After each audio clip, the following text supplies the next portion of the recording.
October is here, and with it, the global call to action for Breast Cancer Awareness Month. Here in Nigeria, this conversation hits especially close to home. The statistics are sobering. Data from World Health Organization and the Nigerian Cancer Society tells us that roughly 1 in every 8 Nigerian women is at risk of developing breast cancer. And critically, too many cases are only being discovered when the cancer is already advanced and much harder to treat. This year's theme, every story is unique, every journey matters, is a crucial reminder.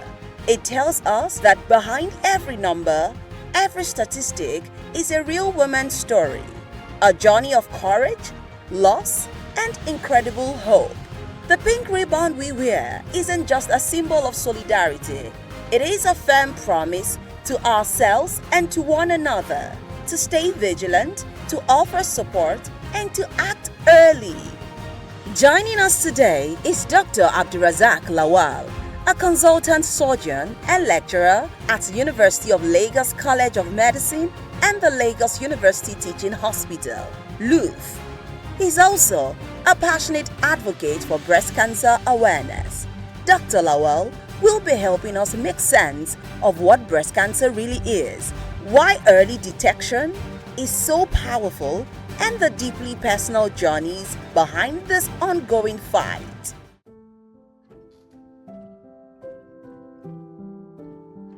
Breast cancer, in simple terms, is just uncontrolled growth of breast tissue.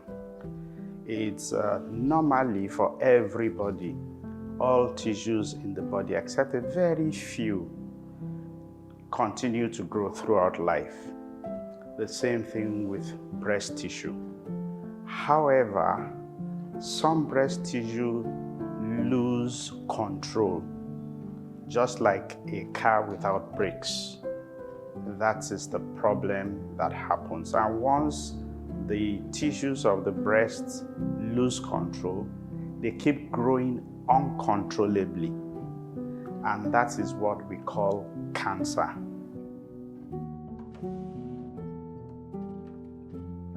It is true that early detection saves lives, but I must throw you a curveball because early detection does not save lives. In fact, the complete statement is that early detection and appropriate treatment saves lives. When patients discover cancer early and don't do anything about it, it doesn't save their lives because it will then progress to later stages.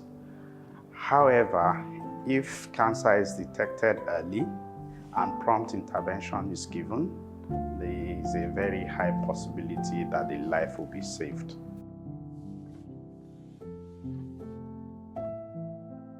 With respect to stages, generally speaking, most cancers, including breast cancer, but we're talking about breast cancer now, have stage 1 to 4.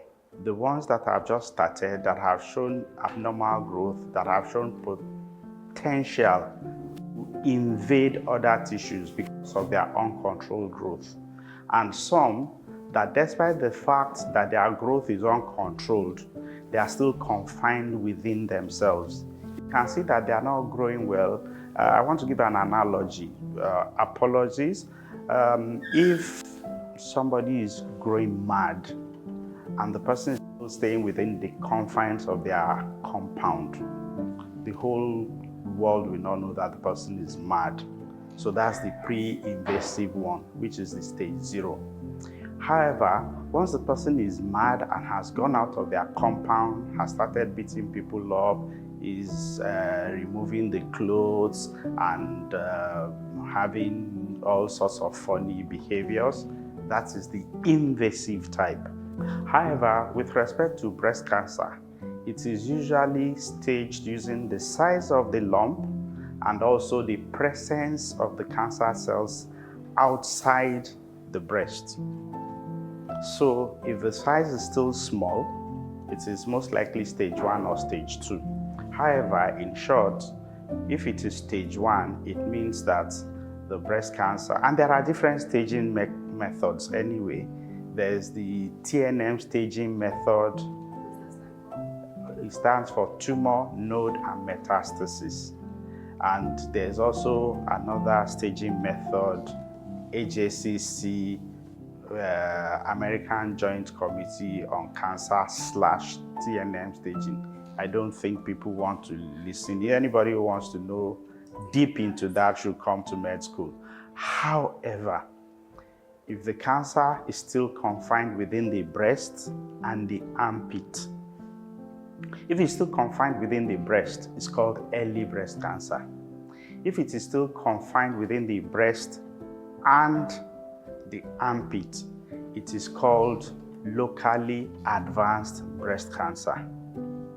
If it has spread beyond the armpit, the breast is very close to the armpit. So this cancer, and the Yorubas have a saying that Enita Bambasun Lanjarun Palu, that it is the person you sleep beside that you are likely going to hit when you are sleeping and making all sorts of funny movements. So the same thing, the armpit is very close to the breast. So once there is cancer in the breast, the nearest neighbor of the breast is the armpit. So some of these cancer cells can move from the breast to the armpit. So if the cancer is still within the breast, it is early. If it is pre-cancer, it is early. If it has gone to the armpit, it is called locally advanced breast cancer. But if it has spread beyond the breast and armpit, sometimes breast cancer can go to the lungs, can go to the liver, can go to the brain, can go to the spine. You can find it virtually almost every other place in the body. But these are the most common places where we find breast cancer.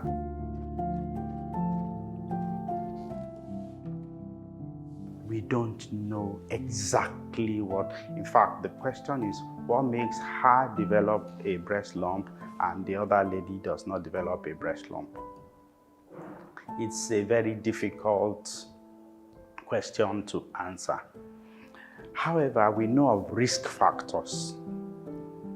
I'm sure you are aware that men too have breasts. So men are not spared from breast cancer.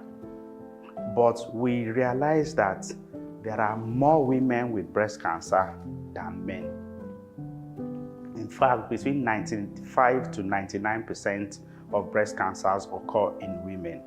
So we know that there must be something in women that predisposes them to breast cancer as opposed to a man.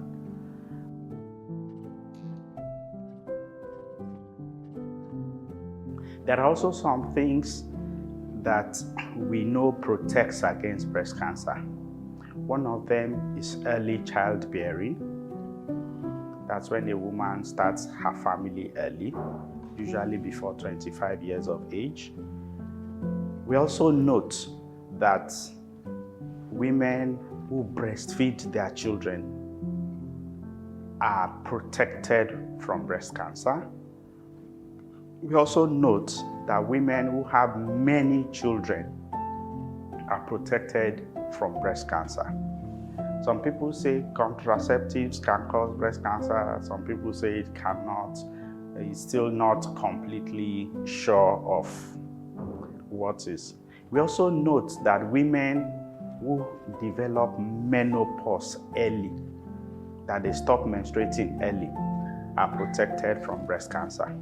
Whereas women who start menstruating early have a higher risk of developing breast cancer. Women whose menopause is also delayed also have an increased risk of developing breast cancer. So those are some of the things we know that have risks. There are also some people who talk about family history. Yes, in some families, breast cancer runs in the family. But that is not to say that every woman, in fact, it's only about 5% of breast cancers, 5 to 10%, that the breast cancer runs in their family. So really, it doesn't mean that if you now see a woman and then there's somebody in her family that has breast cancer, you say, no, you are going to be. No, it doesn't work that way. There are also clear-cut criteria that you can use to gauge who will develop breast cancer.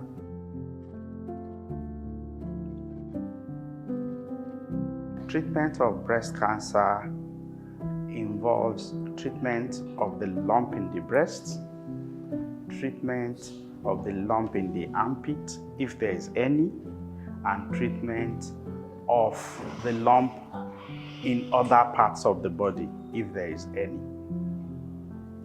And we can also approach it using several methods. There's surgical treatment, there is medical treatment, and the medical treatment includes chemotherapy, hormone therapy, immunotherapy, targeted therapy. There is also radiotherapy. All of these treatments depend on the stage, and each stage has a goal of treatment. If the patient is in early stage, the goal of treatment is cure and eradication of the breast cancer. If the patient has locally advanced breast cancer, the goal is containment and probable elimination of the cancer. If the patient has disseminated or advanced breast cancer, the goal of the treatment is no longer cure. It's actually prevention of progression and making the patient's life comfortable. Now, how can we treat early breast cancer? We actually are a lot more aggressive treating early breast cancer than treating late or advanced breast cancer. And it can involve surgery, which may mean removal of the lump of the breast. Now, there are certain criteria that has to be fulfilled. The lump must be small enough that one will be able to remove both the cancer and also some normal tissue around it. Sometimes when we remove the lump and we send it to the lab, we may find out that we didn't remove everything. And if we didn't remove everything, then there will be a need to come and remove again, or possibly remove the whole breast, or possibly give chemotherapy and then later come and remove the whole breast. In fact, let me just put it this way. The treatments can include removal of the lump. It can require removal of the whole breast. It can require removal of the whole breast and the lymph nodes in the armpit. It can require giving chemotherapy.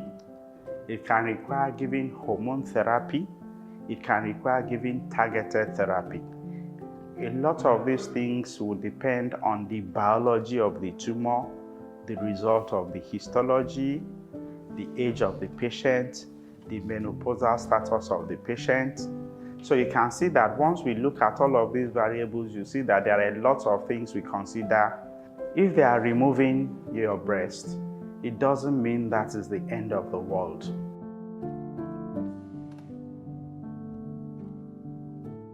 Well, there are criteria for evaluating lumps of the breast before removal, if at all removal is the next action. There's something we call triple assessment. Triple, 3.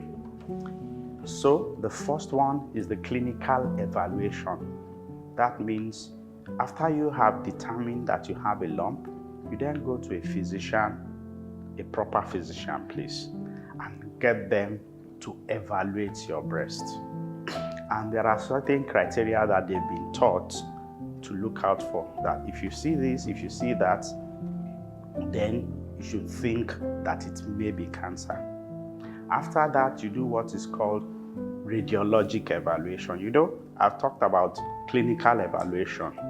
Then that doctor will then ask you to go and do radiologic evaluation and pathologic evaluation. Now, the radiologic evaluation will depend on the age of the patient. Patients who are less than 40 years, because their breasts are firmer and contain more fibrous tissue, ultrasonography is more sensitive in them.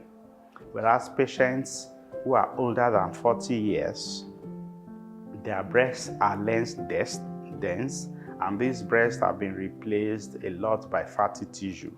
Then in that class of women, we want them to do a mammogram. Therefore, and once they do either this ultrasound or the mammogram, the radiologist is going to then determine whether he thinks this lump is benign, whether he thinks this lump is malignant, or whether he thinks he's not too sure. Then after that, we then do what is called pathologic evaluation. Now, pathologic evaluation, the fastest one is actually you just use a very tiny needle and push it into the lump and check it on a slide, and then they put the slide under the microscope. After they have put special stains on the slide that will help us to highlight which ones are malignant or which ones are benign. Now, that is fine needle. There's a next step that can still be done before removing the lump, which is called core needle. It's a needle that is a lot bigger than the small needle that I talked about, but it does not remove all of the lump. It just creates a little hole, and through that hole, you just take out from the lump, just like sampling it. And that one requires more rigorous evaluation and tests. And once they do that, they can be able to tell us whether they think it's cancerous or not.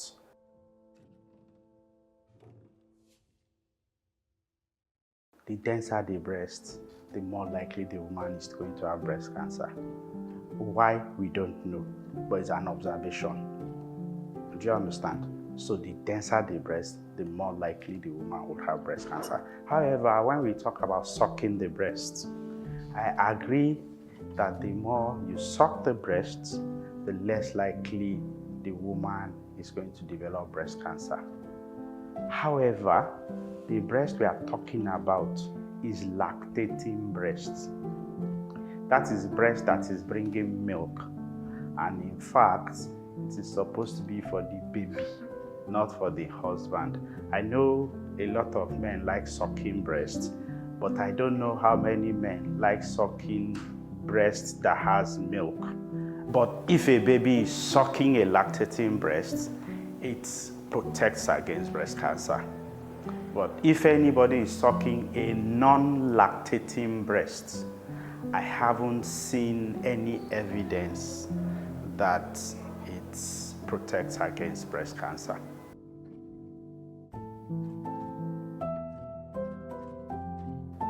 Everybody needs a support system, and I remember a song that I used to listen to in the past. I still do listen to it anyway. It says, "Lean on me. We all need somebody to lean on." And that is the summary. It is found out that beyond treatment, women who have support system have a prolonged life as opposed to women who don't have a support system when they are going through cancer diagnosis and treatment. Why that is so, we don't know. But we know that if a woman has her family supporting her, her husband supporting her, her community supporting her, they tend to do better than a woman who is abandoned during the treatment. So what I would advise is that everybody should gather together and give them support. It's not necessarily only financial support. Emotional support is even stronger and very important. I wouldn't say it's more important than financial support, but it's very important for you to give. And once you give emotional support, the patient is likely going to do well. So support is important.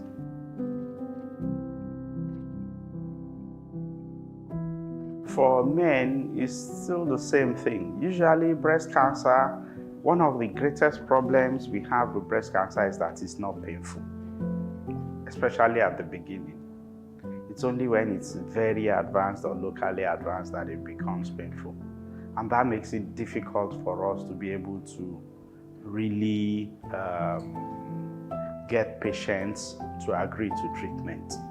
However, for anybody with breast cancer, even for a woman, usually they may notice a change. In fact, what we ask them to look out for is a change in their breast.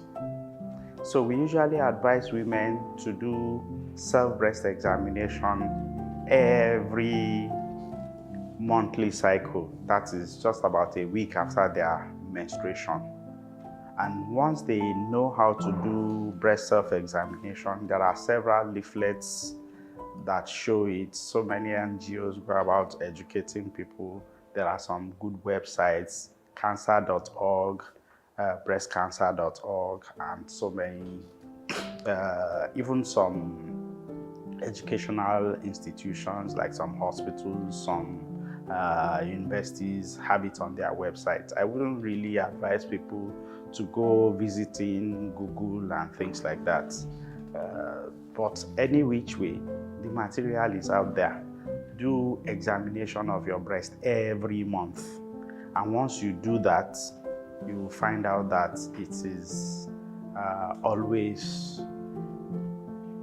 when you see a change, then you must interrogate that change. The change may be that your breast is getting bigger, one is getting bigger than the other. It may be that you notice a lump. It may be that there is a discharge from the nipple, whether it is bloody discharge. You may see that there is dimpling of the skin, dimpling of the nipple. You may also see that there is skin changes. Maybe it's getting darker, it's getting lighter. Maybe there is a wound on the breast. So all of these things, any change whatsoever that you notice in your breast. And the same thing for a man. If you notice any change in your breast, maybe it's getting bigger, getting smaller, then you should please alert yourself and get yourself to a doctor. In fact, there's something I keep saying, that it is the duty of the man who is married to familiarize himself with his wife's breasts. And once you familiarize yourself with your wife's breasts, whenever you see any change, please raise alarm.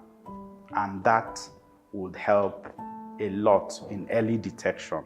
But like I said, it's early detection and appropriate treatment that saves lives. As we create more awareness about breast cancer, let's internalize the message. Every story is unique and every journey truly matters. So please, get screened, stay relentless, informed, and actively support those who are fighting this battle right now. Because awareness isn't just a feeling, it is an action that saves lives.